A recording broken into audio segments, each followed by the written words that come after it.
자, 2번이 가장 중요한 내용이고요. 아니마와 아니무스 들어갑니다. 1번 별표. 인간이 태어날 때 본질적으로 양성을 갖고 태어난다. 양성론적 입장 별표.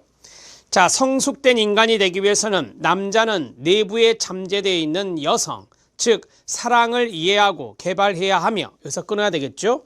여자는 내부에 있는 남성, 즉 이성을 이해하고 개발하는 것이 필요하다라고 합니다. 우리가 남성의 여성적인 측면, 그 다음에 여성의 남성적인 측면, 이런 것들을 아니마와 아니무스로 이야기를 하거든요. 암기하는 방법이 있습니다. 아줌마가 무스 발랐다. 아줌마는 여성입니다. 여성의 남성적인 측면이 아니무스다. 반대로 남성의 여성적인 측면은 아니마라고 보시면 됩니다. 이걸 성을 바꿔서 출제를 많이 했기 때문에 꼭 알아두셔야 됩니다. 자, 3번, 4번 별표 같이 읽어요. 아니마는 무의식에 존재하는 남성의 여성적인 측면입니다. 남성의 동그라미. 아니무스 같이 읽어요. 시작. 무의식에 존재하는 여성의 남성적인 측면입니다. 여성의 동그라미. 그래서 오른쪽에 암기법이 나와 있습니다. 음영입니다. 음영은 그림자, 섀도우라고 합니다. 우리가 보통 그림자 하면 어두운 면을 말하죠. 그래서 인간이 가지고 있는 어둡거나 사악한 측면을 원래 그림자, 음영이라고 말을 해요. 그런데 이제 그림자가 드리워지기 위해서는 다른 쪽에 밝은 면이 있어야 그림자가 보이죠.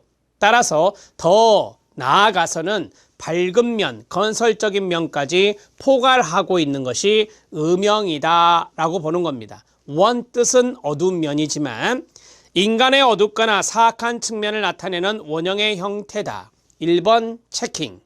자, 오른쪽에 쓰세요. 어두운 면만을 말한다. 어두운 면만을 의미한다. 이렇게 나오면 이것은 틀린 지문이 됩니다. 출제된 적이 있습니다. 2번 때문입니다. 인간의 양면성, 즉 밝고 긍정적인 면과 끊어요. 어둡고 부정적인 면을 반영한 원형이 바로 그림자, 음영이 되겠습니다. 음영 또는 그림자를 보시죠. 인간의 어둡거나 사악한 측면을 나타내는 원형의 형태다. 인간의 양면성, 즉 밝고 긍정적인 면과 어둡고 부정적인 면을 반영한 원형이라고 말씀드렸죠. 이거는 위에서 말씀드린 내용이고, 그림자는 대개 음영이라고도 하며, 이 음영이란 그림자를 뜻해 어둡거나 사악한 면을 이야기할 수 있겠지만 끊어요. 다 그런 것은 아니라는 겁니다. 밝은 면, 즉 긍정적인 면도 그림자의 영역에 포함할 수 있다라고 하는 것이죠. 즉 그림자는 사회가 나쁘다고 생각하는 측면이 있기도 하고, 어떤 면에서는 생명력이나 자발성이나 창조성의 원천이 되기도 하여 유익을 주기도 한다고 합니다. 그래서 밝고 건설적이고 긍정적인 측면도 이 음영에 포함이 된다라고 하는 것을 아시면 됩니다. 자기입니다. 자기는 전체적인 관점으로 끊어요. 성격의 조화와 균형을 통합을 위해 노력하는 원형이라고 합니다. 1번 별표. 자, 자기의 영어가 셀프라고 되어 있습니다. 셀프. 일부를 말하는 게 아니라 전체적인 측면을 이야기한다. 전체적의 동그라미 1. 전체적이라 했으니까 통합이 생각나야 돼요. 그 다음에 조화가 생각나야 돼요. 전체가 조화를 이루고 전체가 통합되는 그러한 원형을 우리는 자기라고 이야기한다. 자기는 인생의 가장 결정적인 변화의 시기인 중년의 시기에 나타납니다. 2번은 출제된 지문. 2번 별표. 중년의 시기, 중년기 때 자기가 드러난다라고 하는 것이죠. 인간의 자기 실현은 자신에 대한 정확한 지각과 미래 계획, 목표를 수반한다라고 했습니다. 앞에서 제가 이런 말씀드렸죠. 인간의 성격은 미래의 목표와 열망에 의해 형성된다라고 했어요. 그게 바로 이것과 연관성이 있습니다. 균형과 전체의 중요성을 강조하며 정신 내면의 잠재적 성장의 초월적 근원과 영적 차원의 인식을 자기라고 이야기합니다. 여기에서 가장 중요한 지문은 1번과 2번입니다. 1번과 2번 잘 알아놓으시고 전체적인 관점이란다. 조화와 균형, 조화와 통합을 위해 노력하는 원형이란다. 그 다음에 두 번째, 중년의 시기에 이게 드러난다. 자기라고 하는 것은 이렇게 정리해 놓으시고요. 뒤에 또 자아와 자기에 대한 설명이 나옵니다. 그때 또 하기로 하죠. 의식과 개인 무의식과 집단 무의식입니다. 프로이드는 의식과 그 다음에 전의식과 그 다음에 무의식으로 이야기를 했습니다. 융은 의식과 그 다음에 개인 무의식과 그 다음에 집단 무의식으로 이야기했죠. 자, 융의 특징적인 것은 바로 여기에 있습니다. 집단 무의식에 있습니다. 집단 무의식을 출제를 많이 한다는 것이죠. 프로이드의 의식과 같은 맥락에서 융의 의식을 보시면 됩니다. 자, 개인 무의식이 있는데 이 개인 무의식은 프로이드가 말한 전의식적인 요소 and 무의식적인 요소와 연관성 있는 것이 개인 무의식이 됩니다. 자, 그러면 이 두 가지의 궁극적인 차이점은 무엇일까요? 개인적인 무의식은 바로 개인의 선험적 요인과 연관성이 있어요. 개인의 경험과 연관성이 있다라고 하는 거죠. 개인의 경험과 연관성이 있다라고 하는 것이고, 자, 이것은 집단이 공유하고 있는 거예요. 따라서 개인의 경험과는 관련이 없어요. 개인의 경험과 관련이 없음. 이게 바로 집단 무의식이다. 이렇게 정리할 수 있겠습니다. 자, 융의 정신의 구조였습니다. 의식입니다. 자, 밑에 각 줄을 보시죠. 융은 정신의 구조를 동그라미 1 의식과 동그라미 2 개인 무의식과 동그라미 3 집단 무의식으로 나누었습니다. 위로 올라가시죠. consciousness, 이것은 의식인데 이 conscious는 인간은 자아를 통해 자신을 외부에 표현하고 외부 현실을 인식한다라고 했습니다. 자, 중요한 단어가 두 개 나왔는데요. 하나가 바로 뭐예요? 자아라고 하는 겁니다. 자아, 에고라고 하는 것이 바로 의식과 연관성이 있고, 그 다음에 두 번째가 현실이라고 하는 것입니다. 자, 거기에 보면 외부 현실을 인식한다라고 했어요. 현실을 인식하는 것이 바로 여기 있는 의식과 연관성이 있다. 됐죠? 자, 그 다음에 7번 개인 무의식입니다. 개인 무의식은 의식에 인접해 있는 부분으로서 쉽게 의식화될 수 있는 경험이나 감각 경험으로 구성된다라고 했어요. 자, 경험과도 연관성이 있는 것이 개인 무의식이다. 이렇게 말씀을 드렸죠. 프로이드의 전의식과 유사한 개념이지만 무의식까지 포함한 개념이라 할 수 있습니다. 8번째는 집단 무의식입니다. 별표 하나 쳐주셔도 됩니다. 융의 분석심리학 이론체계에서 가장 핵심적인 부분입니다. 2번 별표. 집단 무의식은 개인의 경험과 관련이 없다라고 말씀을 드렸어요. 개인의 경험이 아니라 끊어요. 사람들이라고 했잖아요. 그러면 집단을 말하는 거예요. 사람들이 역사부터 가로, 역사, 문화, 종교, 신화 등 가로 닫고 공유의 동그라미, 이것을 통해 공유해온 모든 정신적 자료의 저장소, 이것을 집단 무의식이라고 말합니다. 개인적인 경험과는 상관없이 그 자리에 밑줄, 조상, 종족 전체의 경험, 그러니까 개인의 경험이 아니라 종족의 경험, 조상의 경험과 연관성이 있다. 생각과 관계된 원시적 감정, 공포, 사고, 원시적 성향 등을 포함하는 무의식이 집단 무의식이 된다라고 하는 겁니다. 그러면 이 집단 무의식과 연관성이 있는 것은 신화나 종교나 예술이나 민속 이런 것들과 연관성이 있겠죠. 집단 무의식은 직접적으로 의식화되지 않습니다. 무의식 영역이니까요. 인류 역사의 산물인 신화, 민속, 예술 등이 지니고 있는 영원한 주제의 현실을 통해 간접적으로 관찰될 수 있는 것입니다. 그러니까 직접적으로 의식화되기는 어렵지만 이런 예술이라든지 우리들이 박물관이나 이런 데 가면 예술, 신화 이런 부분들을 쭉 볼 수가 있어요. 글을 읽을 수도 있고요. 이런 것을 통해 간접적으로 이러한 것들을 경험할 수 있는데, 관찰할 수 있는데, 그런 것들이 바로 집단 무의식의 세계다. 집단 무의식 들어갑니다. 모든 개인의 정신이 공통으로 가지고 있는 하부 구조. 자, 거기 보면 모든 개인의 정신이라고 그랬거든요. 그러면 이거는 집단이 공유하고 있다는 거예요. 그 다음에 무의식이니까 하부 구조가 돼야 돼요. 하부 구조의 동그라미, 이것을 집단 무의식이라고 일컫습니다. 개인 무의식과 달리 끊어요. 개인적으로 얻어진 것이 아니고요. 융은 모든 인류에게 공통적으로, 그 자리 밑줄, 모든 인류에게 공통적으로 유전되어 온 집단 무의식이 정신의 심층에 존재한다고 봅니다. 그 증거로 멀리 떨어져 있는 지역에서의 신화가 서로 비슷한 권선징악, 이런 것들이요. 이런 것들이 바로 집단 무의식의 좋은 사례가 될 수 있습니다. 결국 진화와 유전이 신체적 청사진을 제공하듯 여기서 끊어요. 진화, 신체적인 진화, 유전, 신체적인 부분, 이런 것들의 청사진이 되는 게 진화와 유전이라면 정신의 청사진을 제공하는 건 뭐냐? 집단 무의식이다 라고 하는 거예요.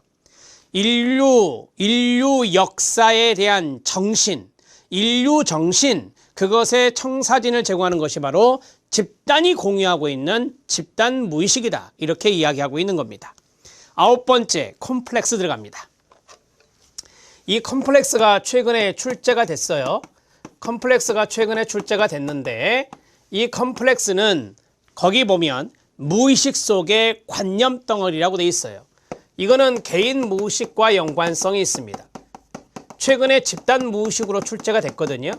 집단 무의식이 아닌 개인 무의식과 연관성이 있습니다. 자, 그리고 관념 덩어리라고 돼 있습니다. 무의식 속에 있는 관념 덩어리, 이것이 출제 포인트였고요. 이 관념 덩어리를 다른 말로 조작된 물이라고 합니다. 조작된 물이라고 합니다. 이렇게 두 가지가 콤플렉스다, 이렇게 정리할 수 있어요. 밑에 기출문제 확인학습 컴플렉스 나오죠. 그 자리 별표 하나, 심화학습에 별표 하나 쳐주시기 바랍니다. 자, 밑에 있는 것을 제가 이제 심화학습이라고 표현한 것이고요. 무의식 속에 하나의 공통된 주제에 관한 감정이나 사고나 지각이나 기억 등의 조작된 무리, 이 무리가 바로 하나의 덩어리, 이렇게 정리하시면 돼요. 이게 바로 컴플렉스라고 이야기하는데, 시험에는 무의식 속의 관념 덩어리로 출제가 됐었다. 자, 밑에 보면 심층 심리학적으로 한 개인의 인격을 표현하자면 다중인격이다 라고 해요. 그러니까 우리 인격 안에는 다양한 컴플렉스가 존재한다라고 하는 거예요. 그걸 다중인격으로 표현한 겁니다. 다중인격적이라 할 수 있으며 인격의 내면 구조는 다양한 컴플렉스들로 이루어져 있습니다. 자, 거기에 보면 밑줄에 인격의 내면 구조, 인격의 내면 구조, 여기는 다양한 컴플렉스들로 구성되어 있다. 다양한 컴플렉스가 내재되어 있다. 이런 식으로 정리하면 돼요. 시험에서는 여기를 집단 무의식은 다양한 컴플렉스로 이루어져 있다. 이런 식으로 돼 있었거든요. 그게 아니라 이거예요. 그게 아니고 인격, 성격, 퍼스널리티의 내면 구조는 다양한 컴플렉스가 있다. 그래서 우리가 이제 금방 다중인격이란 말을 했어요. 자, 그러면 2번 들어갑니다. 내면적으로 끊임없이 서로 대화를 주고받고 자아가 무엇을 하는 동안에도 저절로 다른 생각이 떠오르듯이 수없이 의식의 활동을 방해하는 내적 요소가 있음을 확인할 수 있습니다. 우리가 의식적인 활동을 하는데 안에서 여러 가지의 자아들이 서로 뒤엉키면서 이런 의식의 활동을 방해하는 것들이 있다라고 하는 거예요. 3번이 아래로 가야 되는데 3번 소위 내 안에 또 다른 내가 살고 있다라고 할 수 있다. 이걸 다중인격이라 하죠. 나라는 주체의 인격은 단지 일부일 뿐이고 무의식의 경험은 결국 컴플렉스 경험이다 라고 했어요. 그래서 제가 말씀드렸죠. 개인 무의식에 존재하는 것이다 이렇게 말했어요. 컴플렉스는 무의식적 정신의 경험적 실체로서 한 개인의 실제적인 정신적 내용을 구성하는 것으로 이 컴플렉스를 구성하는 데에는 외부에서 제공된 사실뿐만 아니라 끊어주세요. 내부에서 그것을 받아들일 수 있는 선험적 조건에 기초하고 있다라고 했습니다. 그러니까 이 컴플렉스를 구성하는데 컴플렉스가 있는 것에는 외부에서 제공되는 것도 있고 그 다음에 내부에서 내면적으로 선험적인 조건에 기초해서 선험이라고 하는 것은 자신의 예전의 경험을 말하는 거예요. 이건 내부적인 거잖아요. 개인적인 거니까. 그래서 거기에 기초해서 컴플렉스가 이루어진다. 컴플렉스가 구성된다 라고 하는 겁니다. 이런 의미에서 컴플렉스를 외부에서 주어진 내용만으로 이루어졌다고 이해해서는 안 된다는 것입니다. 자, 사례가 있는데요. 모성 컴플렉스가 나왔습니다. 모성상, 모성 컴플렉스에 관하여 논의해 보면 모성상을 각자 떠올릴 때 그 심상은 부분적으로만 그 개인이 경험한 어머니 심상에 대해 개인적 경험을 넘어선 모성상의 특질이 드러난다 합니다. 꿈에 등장하는 모성상은 개인의 어머니 모습도 있지만 종종 신화 속에서 나타날 심상이 되기도 합니다. 이 신화 속에서 나타날 심상, 이것들은 외부에서 들어오는 거예요.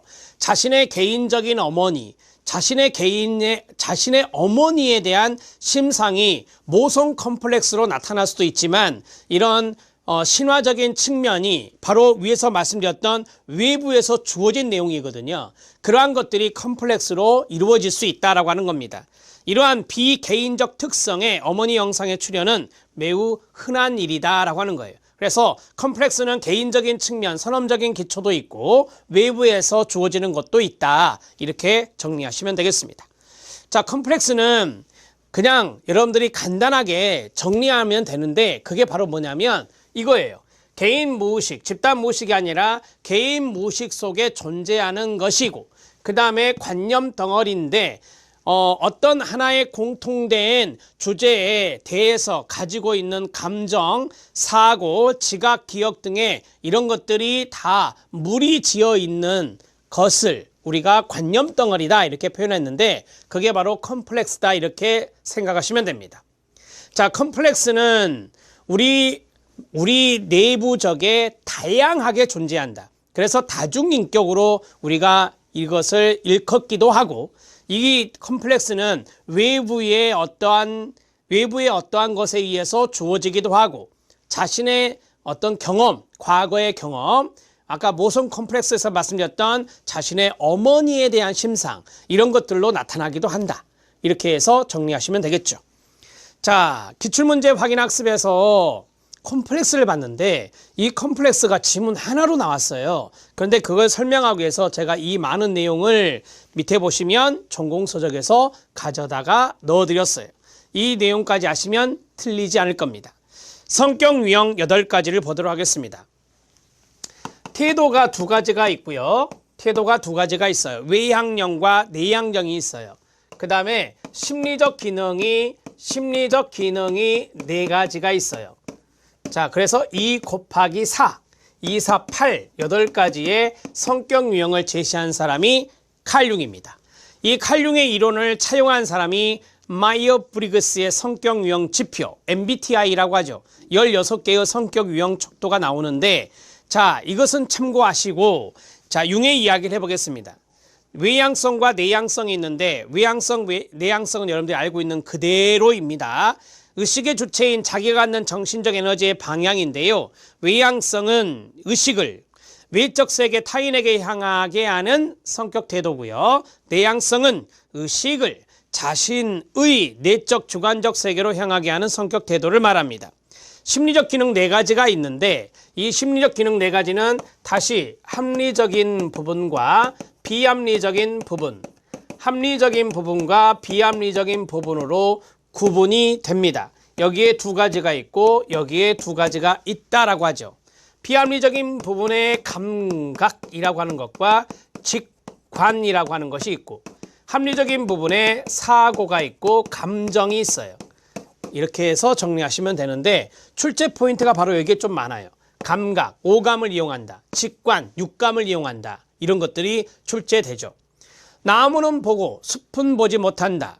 숲은 보고 나무는 보지 못한다. 이런 것들도 여기에서 출제가 되는 것입니다. 보겠습니다. 합리적 요소의 사고, 감정 여기서 끌어야 돼요. 그리고 비합리적 요소인 감각, 직관은 모두 4가지가 되고요. 니은, 별표 같이 읽어요. 시작. 감각은 오감, 직관은 육감과 관련성이 있다라고 합니다. 머릿속에 쉽게 와닿게 알려드리면 오감각 이렇게 하시면 돼요. 오감각, 오감각, 시각, 청각, 후각, 촉각, 미각. 이걸 오감각이라 하잖아요. 그래서 오감을 쓰는 것이 감각형이구나 이렇게 보시면 돼요. 육감, 고기 육자를 쓰고요. 육감, 우리가 육감은 육감적으로 이런 말을 하죠. 이게 바로 직관이다 이렇게 보시면 되겠습니다. 자, 정리가 됐죠. 실력 따지기 보겠습니다. 칼 융의 제시한 성격 특성인데 좀 더 구체적으로 디테일하게 써드렸어요. 그 이유는 얼마 전에 이것이 좀 더 디테일하게 출제가 되어서 넣어드린 걸로 기억합니다.